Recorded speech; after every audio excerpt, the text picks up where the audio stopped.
Good morning. It is Monday, November 10th. This is the Automotive State of the Union. I'm Kyle Mountsier, hanging out with Michael Cirillo today.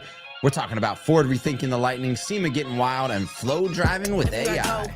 The people really want to know who I is and who Monday already. Monday already. You know what? You know what I love? So last night, and a lot of people in the industry or in business don't feel this way, but I have somehow convinced my daughter of my thesis that Monday is the greatest day in the week. And most people don't feel that way. They're like, oh, how's she Monday. doing with that? How's she doing with that? Yeah. Well, so, I mean, I just started talking to her over and over. Like, Monday's the day that I get to connect with people. Monday's the day that I get to put my hands to the ground and work. Monday's the day that I get to find out what energy people had from over the weekend, that they learned how to create something new, right? And so now she's like, I don't know why, but I'm excited. So last night we're sitting there just hanging out before she goes to bed. She's 11. She's like, I don't know why, but I feel like tomorrow's going to be good. Like, I have work to do. I get to do school and learn and do. I don't know what good is going to come of it, but it's going to be good. And I'm like, okay, like, we're stirring something up. By Friday, I think I've convinced myself that Saturday might be a good idea. And then it gives me a glimpse into, what most retired people must go through, because I go to bed on Friday night. I'm like, oh, I'm going to get the ladder out and I'm going to change the battery in my ring cam.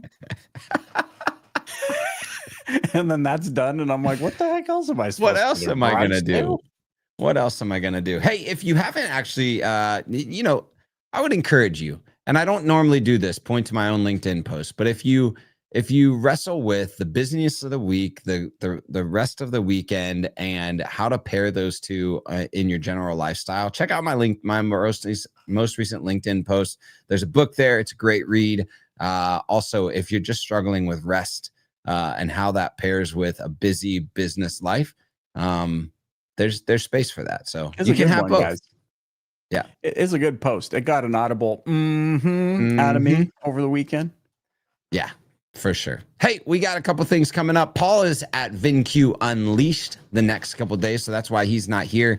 VinQ having their annual user conference. We also have an ASOTU Edge webinar on Wednesday, November 19th. It's optimizing profitability across multiple acquisition channels and rooftops with Derek Hansen of vAuto and Drew Hall, used car director at the Cloninger Auto Group. You're going to want to check it out, talking about how to focus on acquisitions in a multi-rooftop scenario. Plenty of stuff to be happening. We're going to be at the Automobility LA Auto Show next week as well, Thursday, November 20th. So you're going to want to follow all the socials for that. If you're not following the socials, if you're not getting the email, what are you even doing? What are you even doing? What, are you going to change the battery in your ring cam? Come on. Hey, speaking of batteries. Stop. Segue. Time. We just segued into the first story just like that. Ford is reportedly weighing the end of its all-electric F-150 Lightning, to which Paul raised two fists as it reassesses its EV strategy amid steep losses and cooling demand. The move would mark a dramatic shift from what Ford once called a Model T moment. Ford's Model E division has lost $2.2 billion in the first half of 2025, and Lightning production remains paused after a fire at aluminum supplier Novelis. Sales have plateaued, only 24,500 units sold through October, fewer than 100,000 total since its original launch. Ford execs are prioritizing gas and hybrid F-150s as EV tax credits are fading and consumer demand is softening. The review echoes moves by GM and Stellantis, both of which have scaled back electric truck plans. As a note, this is not a final note, but kind of overheard by the Wall Street Journal. So they reported at first. It's not final, but seems like a lot of question marks in EVs for the big three. They look. This is why the dealer network must have buy-in and ability to steer. I know there's all sorts of steering committees and these sorts of things, but it's like book publishers. They know how to print and bind a book, but they very much need the author, and they need marketers, and they need PR to sell the book, because they're not great at selling the book. And this is what's coming to my mind in a resounding moment here. Great. It was a good idea. We got to do the EV. I mean, Paul loves his. You have to rip that. Super fun truck to Fun truck. But there's a disconnect, obviously, in the distribution. Well, I think this is where like OEMs branding themselves to their dealer network and the dealer network having full buy-in, not just from the dealer, but from the general manager, the GSM, the salesperson, like leaning into that brand as opposed to being distant from it or feeling like it's being shoved down their throat. And I think that that's where some of these need kind of like internal marketing teams a bit more to sell the vision, not just the product. And a lot of times it just comes across as a product sale and not a vision sale. And that can be a pivot that a lot of these OEMs can definitely make. I mean, not to mention, like, you got to have big bucks. You got to be willing to lose this kind of money for a long time, because the rollout of an initiative like EV is going to take 5, 6 time. I almost went 6, 7, and I'm not going to do that to our audience. You said it. I just, but it's going to take that many times longer to actually roll it out. You want proof of that? AI. Anybody know why 1941 is so important? Because that's when they started playing with it. Wow. And here we are in 2025, man. Like now it's a freight train. But like, you know, it's the issue I have with the EV narrative is somebody came in, imposed a timeline that I think was incredibly unrealistic. We married budgets and PR and marketing efforts and manufacturing and everything to that unrealistic timeline. And now all of a sudden here we are, and it looks like a massive flip-flop. Ford's at risk of perhaps looking like a fish out of water here. But I think they really just need to stick with it longer. Yeah, for sure. It's my 2 cents. Controversial opinion of the day. I'm allowed one. I used it on that. Get it. All right, no segue into this one, but the SEMA Show once again delivered its signature mix of over-the-top creativity, real-world innovation. Automakers used the Las Vegas stage to showcase performance, personalization, and the future of vehicle design. Ford, speaking of them, unveiled a Maverick 300T, a 300 horsepower street truck. Kind of looks like one that's been, developed by a company with the gray name, featuring the Mustang's turbocharger, a lowered stance, and sport-tuned suspension aimed at all-wheel drive trims. Honda came in hot with 8 prototypes led by the Civic Type R HRC Rally XP, built for rally racing. It's a dope little looking car. Yeah. Toyota showed off a turbo trail cruiser based on the 1985 Land Cruiser FJ60, to which like 90% of America went into their Toyota dealerships and asked if they were going to come out with it anytime soon. So watch out for those questions.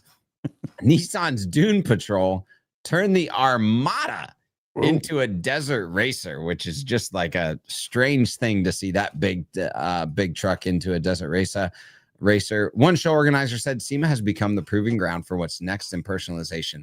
If it's wild enough to work here, it's only a matter of time before it hits the street. The Armada. You know what? Like, bring back the Armada. Bring back the 2010 Pathfinder. That thing was rugged. You could beat it up. Ooh. My wife loved that thing. You could off-road it. You could feel special in the city. And well, here's what I love about all these. These are all like throwbacks to huge like throwbacks. Low truck, racing Honda. It's like we caught on Land Cruiser. Like no original movies in the last 10 years. They're all remakes. The car business was like, wait a minute. We seem to like power, going fast, hitting dunes, going up rocks. Let's go. The only thing those that Toyota and that Nissan were missing was like, where do you like put the flag? Because like where's the flag? You're so from Texas. Kind of attachment. I don't know. Oh my goodness. I'm just gonna stop. Go to the next one. Yeah, I can't do segues. So let's get into this. This is interesting. Progressive is putting artificial intelligence in the driver's seat, literally. In its new ad, Drive Like an Animal, we're going to watch in a second. The spot uses AI-generated visuals to depict animals behind the wheel while promoting the company's Snapshot program, which personalizes rates based on actual driving habits. Let's take a look at this. Let's take a look. All right, here it comes. right, sloth driving car. Right The through an road can be intersection. a wild place. There are Super fake all lion. kinds of drivers out there. That's why Progressive Snapshot Deer personalizes in your insurance headlights. rate based on your driving. So you're not stuck paying for someone else's mistakes. What? Is there something wrong with my hair? All right. Okay, MC. First take is that was tough, bro.